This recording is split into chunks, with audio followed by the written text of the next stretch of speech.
The Securities and Exchange Commission, the SEC for short, is essentially the financial police. They oversee the publicly traded corporations. Those are companies that have the stock traded to the general public on stock exchanges.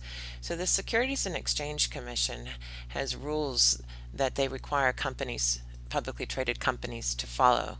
These rules are collectively called Generally Accepted Accounting Principles, or GAAP for short. These rules are actually set by a different group, but that group was delegated the responsibility by the SEC, so the SEC is still ultimately responsible. But anyways, the Financial Accounting Standards Board, FASB for short, comes up with these rules. The US GAAP is considered rules-based. The thing is that we live in a very litigious society. So to help protect, I shouldn't say protect, but by having specific rules, detailed rules, and a lot of them, if a company were to get sued and have to defend its accounting treatment in court, it's easier to say or show that they followed a detailed rule.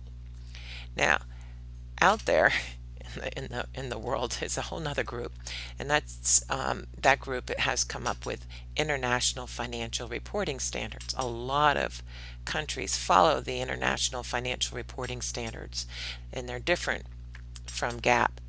These rules are set by the International Accounting Standards Board.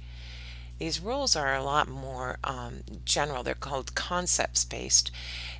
There's fewer of them. They're not specific like they are in the US. Now, as far as that goes, then it requires more judgment when you're applying the rules, and that becomes difficult to defend in court. And here's the thing: people would like one set of international standards that all companies would follow. That would help or facilitate the trading of stocks and bonds or any financial instruments globally.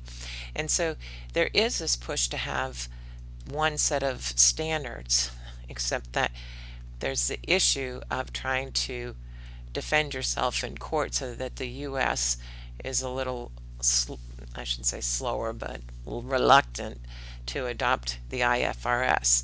So what is happening, though, is that these groups are working together to basically take the best of both sets of standards and come up with one global set of standards.